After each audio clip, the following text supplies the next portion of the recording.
What's up, everyone? We are back live and better than ever.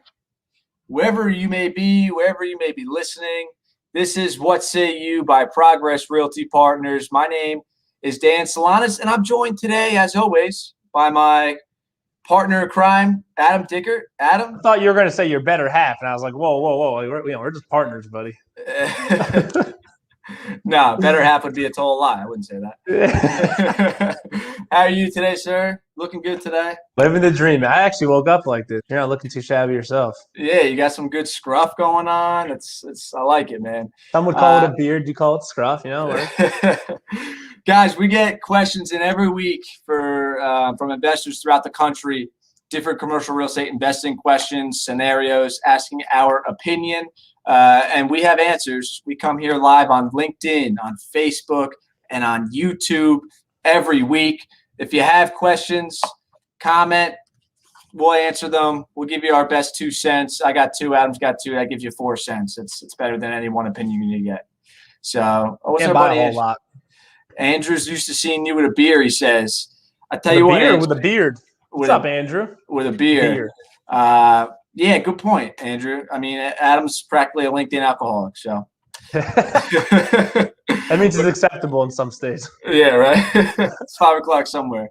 So, guys, we got 4 questions today, 2 for me, 2 for Adam. We're going to jump right into this because, I mean, it's lunchtime and the big fella gets hungry, and I can only keep him so long until you're going to start hearing his stomach through the computer. So, Adam, let's start off with you. We got Gary from Tennessee.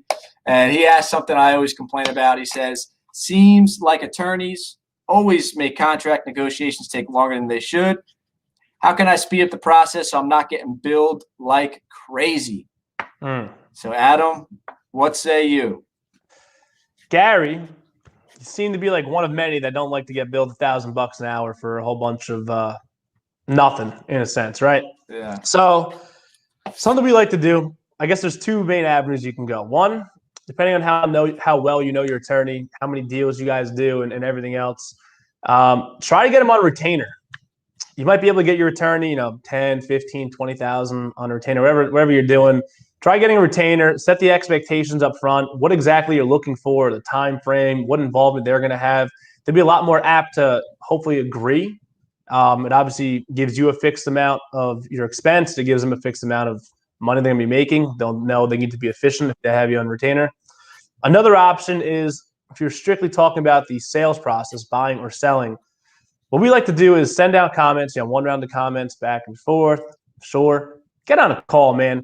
Get on a call with either the buyer or seller, whatever one you're not, or whether it's leases, anything. Hop on a call with the person who can actually make decisions, person who's actually going to be signing the paper, person who you can talk to on a same level as you, whatever level you may be on.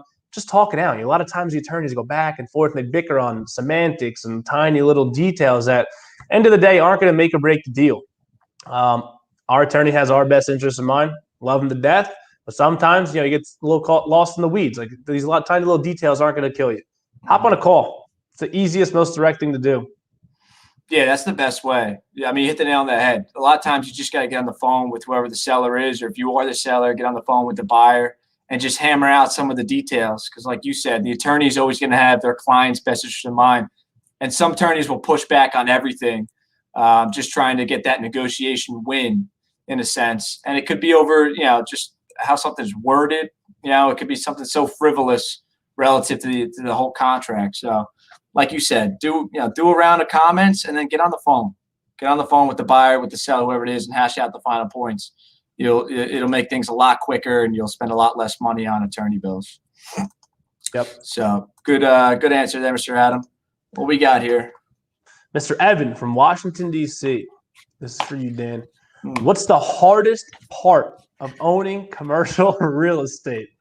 Oh, man. Yeah. How about all of it? No. What's the easiest part? Might be the easier answer. Holy crap.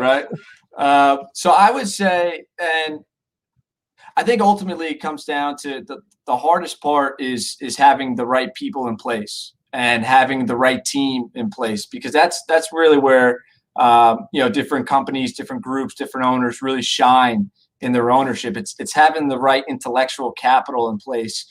to be able to, see out an entire life cycle of a deal or oversee the property management aspects. I think when it comes down to it, that's really the most difficult part. And a lot of guys, a lot of different groups, right? They get caught up in, I like to say, this is a common phrase, but, penny wise and a dollar foolish.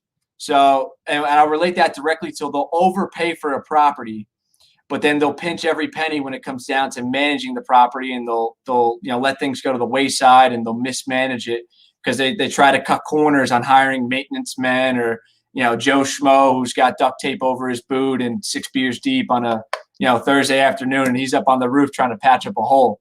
So I think when it comes down to the hardest part, it's just finding the right people to help manage the properties and help just facilitate the overall transaction. You get the right people in place, things become a lot easier. And don't be the guy who's a penny wise and a dollar foolish. Don't overpay for a property and then look to cut back on all expenses. You'll be in a lot better shape 10 times out of 10. Make your money on the buy and then spend an extra couple bucks as the owner to get the right people in place. Go the extra mile for the landscaping and the maintenance of the property, because that's really what's going to salvage the deal itself and make you the most money, is maintaining it and having your tenants happy. So for me, hardest part about commercial real estate investing and ownership is just having the right people in place. That's it, man. Your team is everything. Yeah. Together, what is it? Alone, something like alone we struggle, together we kick ass or something? I don't know. There's some type of saying. It's, good thing you're not quitting your day job to become a poet, huh? Yeah, it's escaped me right now, but all right. Yeah. All right, Adam. Will from New Jersey. Is it better for tenants to have lease renewal options? What say you? Yeah, for the tenants, it's a lot better, Yeah. right? For the tenants, it's definitely a lot better. What they're essentially doing is they're saying, all right, the year is 2010. I know for a fact right now that in 2020, I have a lease in place at X amount of dollars, right? It doesn't take into account like inflation for the most part. They know specifically they're paying $10 a foot now. Year 2020, 10 years down the road, maybe they're paying $2 more.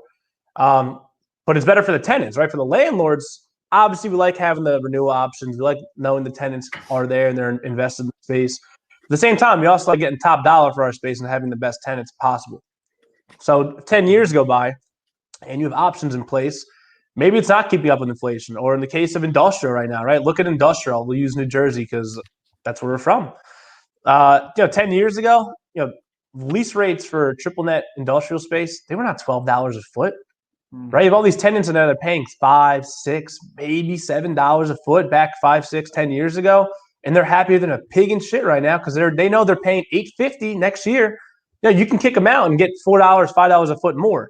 So it's a lot better for the tenants to have renewal options for sure. For the landlord's point of view, I guess it's a catch-22, a double-edged sword. It's nice knowing you have a tenant ready to go as long as they're interested in taking the option, but you may not be getting top dollar. You may not be getting the best suitable tenant, and you're kind of stuck with it because you already agreed to it.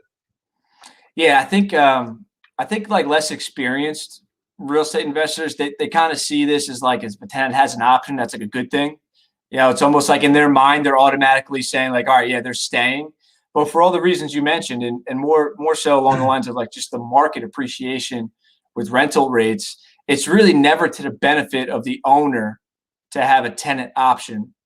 Because don't forget, it is a tenant option. So even if you had some type of crazy rent spike that was keeping up with the market rate or was keeping up with inflation or something, it's still at the tenant's option to exercise that clause in their lease. And they may say, hey, you know what? We don't want to exercise that option because they want to pay less. Doesn't mean they're necessarily going anywhere, but maybe the bump is just higher than whatever the market is, or they just don't feel comfortable paying. So there really isn't a scenario where the tenant option is to the benefit of the owner. It's really always to the benefit of the tenant, like you said. So, is it better? It gives them all the leverage, right? They have all the leverage saying, yeah, I want to renew, or no, I don't want to renew. Like the landlord can't do much about it either way. Yeah, exactly. And like you said, there might be a better use for the space, in some cases too. So, all right. Number 4. We got Lisa from Paramus. Hopefully that's next to Paramus, I'm assuming. Paramus.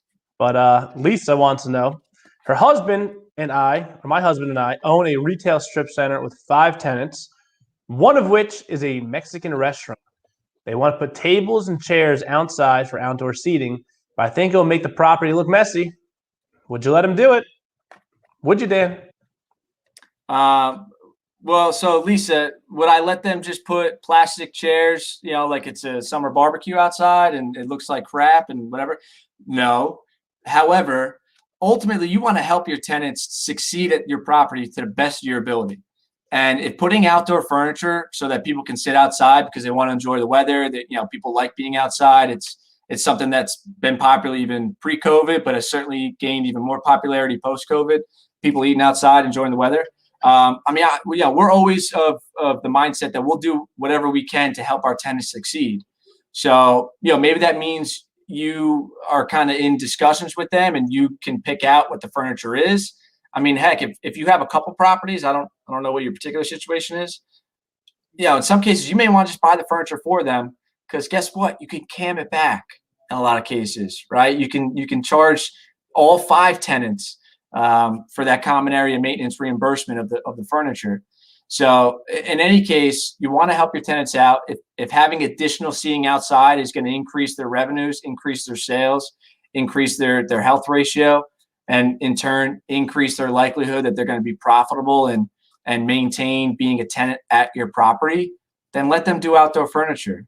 You got to make sure it's okay with the town you're in. There may be some extra insurance liability. Yeah, insurance liability involved, I was going to say.